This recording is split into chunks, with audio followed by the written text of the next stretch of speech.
Ya, baik. Kita bersama dengan Ernie. Assalamualaikum Ernie. Waalaikumsalam warahmatullahi wabarakatuh. Nur Intan dan Walimul. Selamat pagi. Selamat pagi kembali Ernie. Apa khabar pagi ni? Sihat ya? Alhamdulillah dalam keadaan sihat walafiat. Kami semua sihat ya, dan cuaca juga insya-Allah dalam keadaan yang mengizinkan pagi ini. Alhamdulillah. Gembira kita mendengarkan keadaan cuaca baik-baik sahaja di daerah Tutong. Kerana apa yang kita ketahui ni Ernie ya. Daerah Tutong hari ini mengadakan Tutong Kuciria ni. Tepat sekali ya. Kalau kita ni lihat tadi 6.30 pagi tadi sebahagian jalan sudah pun ditutup ya, dan kawasan Pekan Tutong sudah pun dipenuhi oleh orang ramai dan pengunjung. Alhamdulillah. Jadi mungkin Ernie boleh berkongsi kepada kita ni. Ya, apa saja pengisian menerusi Tutong Kuciria hari ini? Ya, memang banyak ya, selain daripada kegiatan biasanya seperti senam robik, adanya berbasikal, dan kita difahamkan juga pengisian untuk kali ini juga turut diisikan dengan acara zon aktif, program berdudun Dewan Bahasa dan Pustaka, dan adanya rollerbladeton, Amazing Race, Bubble Blast, pameran reptilia dan burung helang, dan banyak lagi sebetulnya. Wah, itu antaranya pengisian akan dibawakan. Banyak sebenarnya ni, dan rasanya aktiviti ini memang sesuai bagi peringkat umur ya. Tutong Kuciria ini sehingga pukul berapa ni Ernie? Ya, dalam makluman kita dimaklumkan ianya berakhir pada pukul 5 petang. Dan yang pastinya jualan ini peluang untuk bagi bis kita yang ingin berkunjung menyaksikan jualan-jualan dan pameran insya-Allah akan berakhir pada pukul 5 petang. Wow, alhamdulillah ya, rasanya Intan kita mempunyai peluang dan juga kesempatan lah ya untuk mengunjungi daerah Tutong ini, menyaksikan apa saja yang diketengahkan menerusi Tutong Kuciria ini. Baik Ernie, sekarang kita serahkan kepada Ernie. Kita ingin menyaksikan bahan pula berikutnya ini yang telah pun disediakan oleh rakan kita dari daerah Tutong. Apakah agaknya yang akan dibawakan? Terus saja, silakan Ernie. Terima kasih Walimul dan Nur Intan. Bismillahirrahmanirrahim. Assalamualaikum warahmatullahi wabarakatuh. Selamat pagi dan salam sejahtera. Alhamdulillah Auda, kita dapat bersama pagi ini seperti biasa. Kita akan kongsikan antara makluman yang kita terima, dan seperti kita sedia maklum Tutong Kuciria, jangan lupa sama-sama kita ni meriahkan acara Tutong Kuciria yang berlangsung pada pagi ini di sekitar kawasan Pekan Tutong ya, sertai pelbagai aktiviti yang diisikan. Baik, kita akan kongsikan maklumat lainnya, tetapi sebelum itu, apa kata kita menimba ilmu pengetahuan dulu untuk mengenali mengenai daun paha-paha. Kita saksikan bahan visual pagi ini.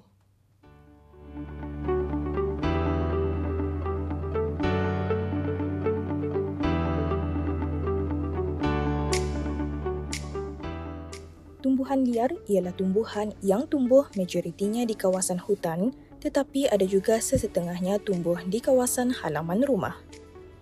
Tumbuhan liar ini biasanya dianggap hama oleh masyarakat setempat, namun ada beberapa tumbuhan liar yang memang mempunyai khasiat dan manfaatnya, bahkan juga ada tumbuhan liar yang digunakan sebagai herba atau ubatan tradisional.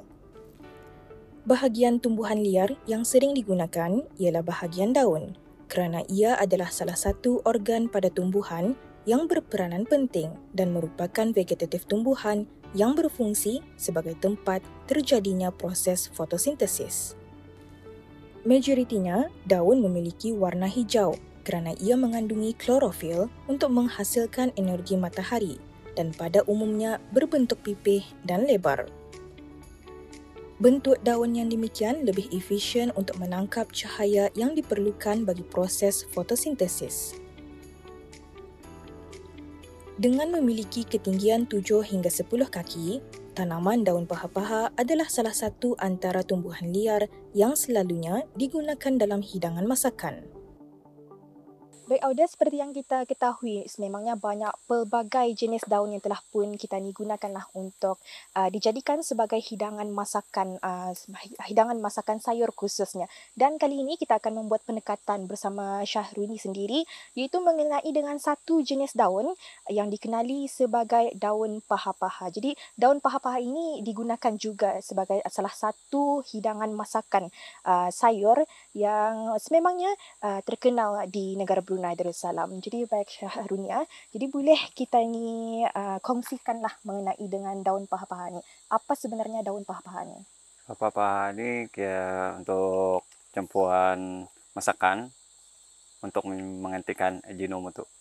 Jadi memang kalau daun paha-paha ni ia mempunyai orang rasanya lah sendiri cuma tu. Rasanya lah ya ada manis-manis sedikit.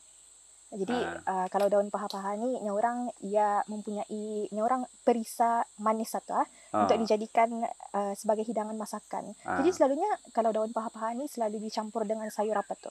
Selalunya sayur abong. Sayur abong. Jadi untuk masakannya selalunya orang membuat masakan apa dah tu? Campur lah masakan apa nih cemabung besantan apa dah. Campur aja tu paha. Okey, kalau daun paha-paha ni memang dikenali dari awal, memang namanya lah sudah ni. Lama sudah tu. Dari tahun menuan. Majoriti menggunakan daun paha-paha dalam hidangan masakan sebagai penambah rasa kerana ia memiliki rasa yang manis secara alami. Tumbuhan daun paha-paha ini sememangnya mudah untuk diperolehi kerana tumbuhan liar ini dapat hidup di kawasan tanah yang rata dan berbukit. Menerusi pakej program kali ini, kami berpeluang untuk mengetahui dengan lebih lanjut mengenai perbezaan tumbuhan liar daun bagu dan daun paha-paha. Okey, kalau tadi Tani ada bercakap mengenai dengan perbezaan perbezaan daun bagu sama daun paha-paha ni, kalau dari segi batangnya dulu kita ni melihatlah. Ada perbezaan ke tu daun ani kan ni yang daun bagu. Ni bagu. Daun bagu sama ani daun paha-paha. Jadi mungkin boleh kongsikanlah perbezaan dari segi batangnya ni. Okay. Yang batangnya ni dia ada jenis warna putih, kuat menghijau, ada dekat pucuknya tuan. Kalau bagu lain dikit, ada licin-licin dikit, sama putih tumpuk-tumpuk. Jadi kalau dilihat di sini ni, kalau daun bagu pohon bagu sama pohon paha-paha ni hampir sama lah kalau dari segi ia punya batang ni. Tapi ani kalau dilihat kita ni lihat ia memutih. Memutih. Sama ani dapat dilihat juga dibezakan dari segi warnanya. Warnanya. Dari segi warnanya. Urat-uratnya ni kan. Jadi kalau daunnya sendirilah kita boleh bezakan ke hijaunya. Daunnya. Ini. Macam ni pertama kan ya urat bagu. Ini dicabut kali je lah. Ini daun paha-paha tadi paha. Ini daun bagu sama paha. Paha-paha.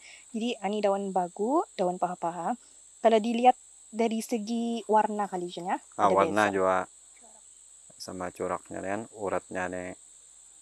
Kalau bagu ada menguning, macam ni kuat hijau kan. Kalau dilihat pun kalau dari segi orang perbezaan corak atau corak daun bagu-bagu ni orang ia daun bagu daun bagu ia tersusun kali coraknya tersusun kalau dibezakan dengan daun paha-pahanya macam straight ni kan. Macam ni ada yang macam bertamunya tadi uratnya. Jadi daun bagu ni selalu dijadikan juga bahan masakan. Bahan masakan. Mungkin ada persamaan dari segi rasa kali ataupun macam mana? Kalau bagu lain rasa. Yang ini paha ada yang manis-manis rasanya. Kalau daun bagu ni ia dijadikan selalunya dalam masakan apa tu? Hidangan apa? Sama aja tu macam campur abung boleh juga ni bagu. Selalunya satu. Boleh dicampur lah kedua-duanya dalam dua satu boleh masakan boleh. Memanglah memang boleh. Kalau kita ni lihat dari tekstur tekstur daun ni juga tadi Kalau ni tadi daun bagu sama daun paha-paha. Kalau dapat dirasa juga kalau daun bagu ni ia licin. Licin. Teksturnya. Kalau daun paha-paha ni mungkin ia ada kasar-kasar sedikit. Ada kasar sedikit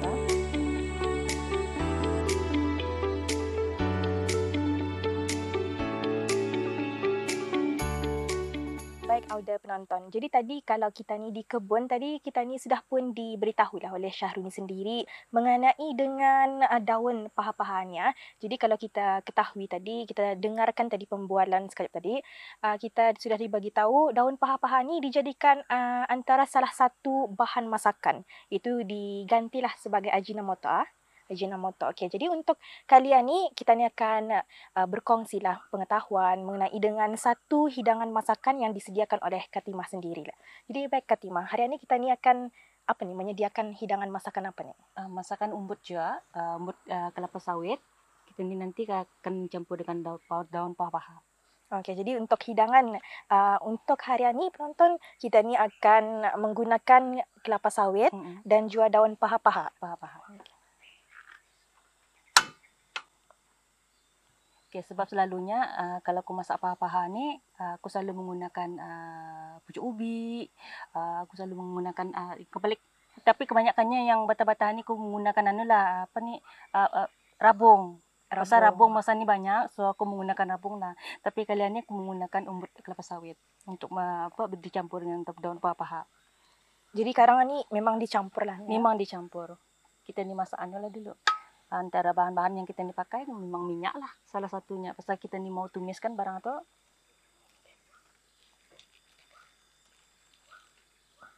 Okay. Ini bawang, ini kita ni simpan juga untuk membagi perasanya juga. Serai.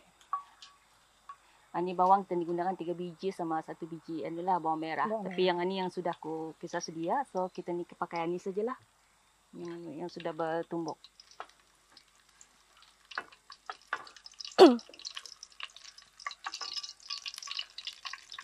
Masukkan ini.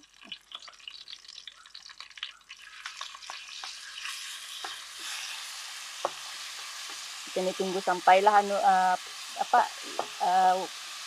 bawangnya tu Jadi kami gunakan santan je ya? Santan itu kemudian karang kita ni menyampur santan.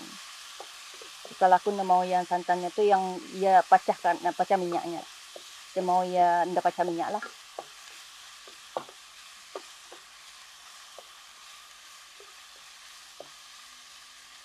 Kalau yang ini selalunya berkelapa sawit ini kita ni guna kebanyakannya kita ni menggunakan pucuk bagu, kita ni simpan sana. Tapi kali ini aku menggunakan disebabkan kita tadi ngambil daun paha-paha di hutan kan, so aku menggunakan ini. Kalau daun paha-paha ni kalau kami dulunya suka menggunakan untuk masak pucuk ubi. Ianya pengganti, kami panggil bicing. Bicing itu yang orang lain panggil ajinomoto lah. Dia pasalnya rasanya memanis. Itu kegunaannya orang dulu-dulu tu kalau ada ajinomoto, diorang akan mengambil keedah yang paling mudah lah apa yang ada di sekitar rumah diorang tu. Itu daun paha-paha ni. Jadi rasa daun paha-paha ni kurang lebih macam ajinomoto lah. Kurang lebih rasa ajinomoto. Ia memanis tu. Bukan sahaja memperolehi pengetahuan menerusi penerangan tersebut, malah tunjuk ajar menyediakan hidangan masakan yang menggunakan daun paha-paha turut dikongsikan. Kegunaan daun paha-paha yang dijelaskan ini antaranya digunakan dalam hidangan masakan sememangnya menunjukkan akan kegunaan tumbuhan liar yang dapat dimanfaatkan.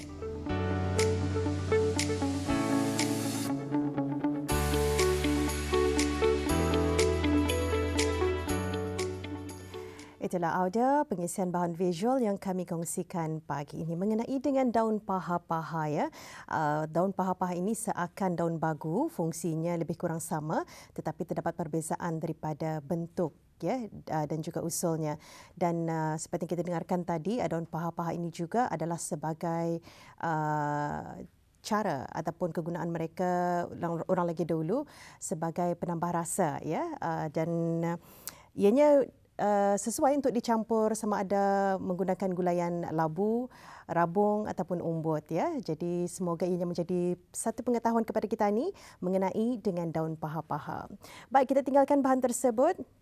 Kita beralih mengongsikan satu lagi maklumat semasa mengenai dengan acara yang akan diadakan di daerah Tutong ini iaitu program cuti sekolah penggal kedua ya yang dianjurkan oleh Dewan Bahasa dan Pustaka Cawangan Daerah Tutong bermula pada 5 September sehingga 11 September 2022 ya.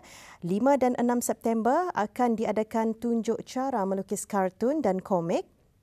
Pada 7 September diadakan pengenalan bahasa isyarat dan jualan produk dari Pusat Bahagia. Pada 8 September permainan tradisi Brunei dari Jabatan Museum-Museum.